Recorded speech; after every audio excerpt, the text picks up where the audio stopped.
Di tengah dunia yang penuh cerita kebenaran. Kuasa hukum Bella Puspasari kecam putusan Pengadilan Negeri Semarang. Kuasa hukum Bella Puspasari, terdakwa kasus dugaan penggelapan dana di perusahaannya, mengecam putusan Pengadilan Negeri Semarang yang menyatakan kliennya bersalah. Mereka menilai putusan tersebut tidak berdasar dan penuh kejanggalan. Dalam konferensi pers seusai sidang pembacaan putusan, kuasa hukum Bella Puspasari menyampaikan beberapa poin penting yang menjadi dasar keberatan mereka. Pertama, mereka mempertanyakan keabsahan audit internal yang dijadikan dasar putusan hakim. Audit tersebut, menurut kuasa hukum, tidak menunjukkan kerugian nyata bagi perusahaan dan malah menunjukkan adanya utang perusahaan kepada Bella Puspasari sebesar 360 juta rupiah. Mereka juga menyoroti audit eksternal oleh Kap Sofyan yang dinilai tidak komprehensif dan menggunakan laporan fiktif.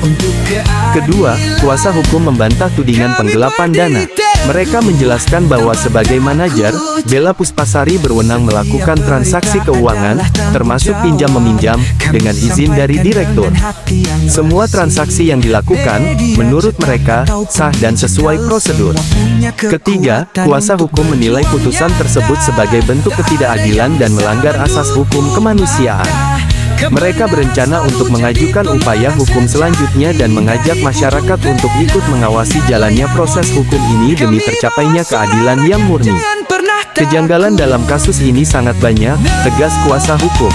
Audit yang tidak objektif, aliran dana yang diklaim ilegal padahal legal dan telah mendapat izin, serta transaksi yang dianggap besar namun sebenarnya merupakan hal yang wajar dalam operasional perusahaan. Semua itu menunjukkan adanya upaya untuk mendakwa klien kami secara tidak adil. Kuasa hukum Bella Puspasari menyerukan kepada masyarakat untuk turut menyuarakan pendapatnya dan mengawasi proses hukum ini agar keadilan dapat ditegakkan. Mereka berharap kasus ini dapat menjadi pembelajaran penting bagi penegakan hukum di Indonesia. Tentu ini jadi pertimbangan kita terhadap analisa-analisa yang mana dalam faktanya audit itu dilandasi dengan adanya laporan yang fiktif, yang mana menurut ahli hal ini tidak bisa digunakan sebagai dasar adanya suatu fitnah tuduhan, ya, yang kemudian hal ini harus dilakukan secara komprehensif, ya, harus komprehensif. Yang ketiga, penggunaan dana yang dilakukan oleh terdakwa Bella Puspasari secara jelas di persidangan bahwa terdakwa Bella Puspasari berhak. Kenapa berhak? Karena Bella Puspasari merupakan manajer yang kemudian diberikan kewenangan penuh untuk mengurus keuangan, ya, berhak untuk melakukan transaksi, berhak untuk melakukan pinjam-meminjam, sehingga perhitungan yang ada dalam fakta persidangan merupakan perhitungan yang sah, perhitungan yang secara legal, dan dalam hal ini Bella Puspasari tidak melakukan hal itu secara ilegal, gitu ya, karena mendapatkan izin dari direktur, dalam hal dari Iwan Purwo, gitu ya. Untuk langkah selanjutnya dari kuasa hukum terkait dengan sudah dibelakangkan putusan apa yang akan dilakukan? Oke.